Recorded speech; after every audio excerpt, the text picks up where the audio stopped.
Hi everyone, welcome to day 18 of Vlogmas. I missed yesterday's upload, I do apologize for that. I had my COVID booster the previous day and I was feeling some delayed effects. Nothing serious, just enough to make me feel a little wiped out. So in the spirit of my daily advice to be kind to ourselves, I gave myself the day off. And I'm so glad I did, I really needed it. Today we will take a look at day 17 and day 18, so let's get started with day 17.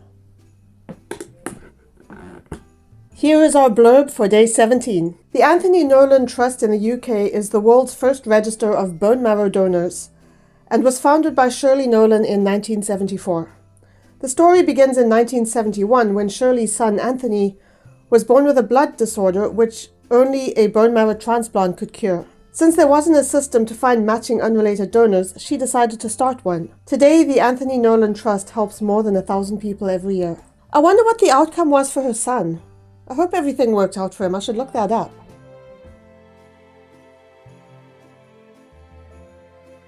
And now let's take a look at day 17's first act of kindness. Would you consider becoming a bone marrow donor? Read up on the subject and sign up if it feels right for you.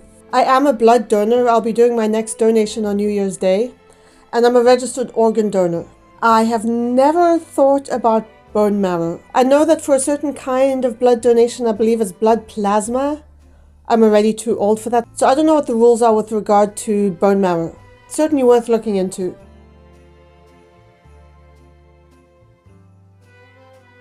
I would encourage you to sign up as an organ donor if you are able to, but it is so important if you do to make sure your loved ones know what your wishes are, because even if you are on some kind of a register, the family is always going to have the final say when it comes to the crunch, so make sure they know what you would like them to do if something were to happen to you.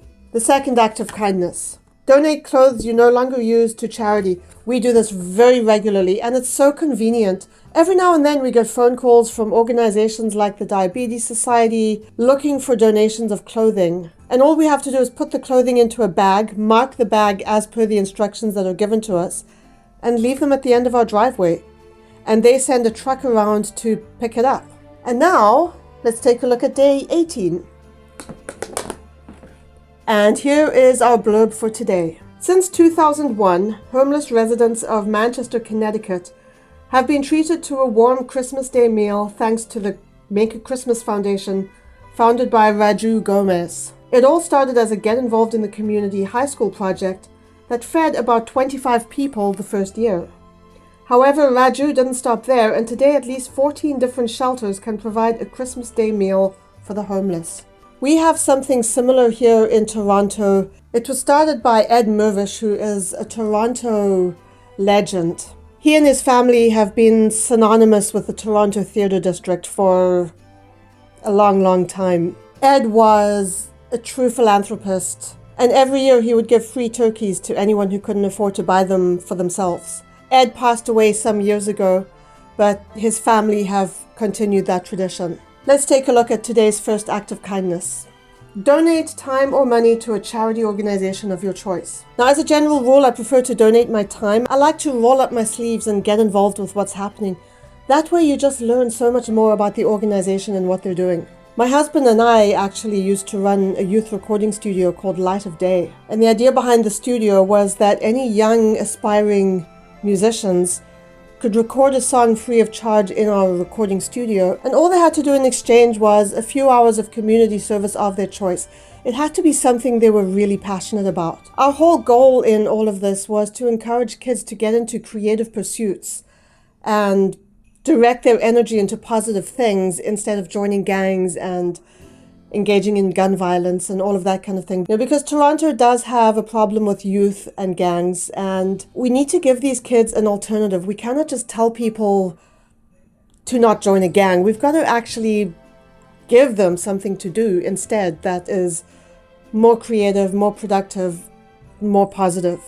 So that's what we were trying to do with that. The second act of kindness for today. Finding yourself surrounded by strangers can be both scary and awkward. So if you see someone sitting or standing by themselves at dinner, a party, or some other social event, try to make them feel included. Not gonna lie, usually I'm the one who's standing awkwardly in the corner, not talking to anyone.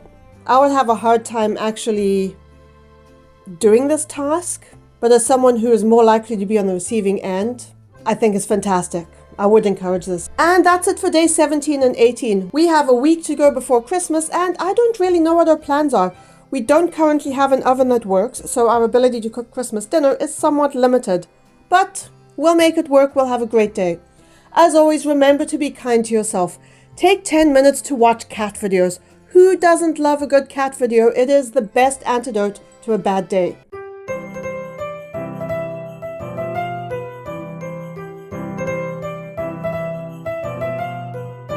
If you are in recovery from an addiction and you've made it through another day of sobriety, celebrate. Have your favorite dinner. Get cake. Buy yourself that pair of jeans you've been wanting.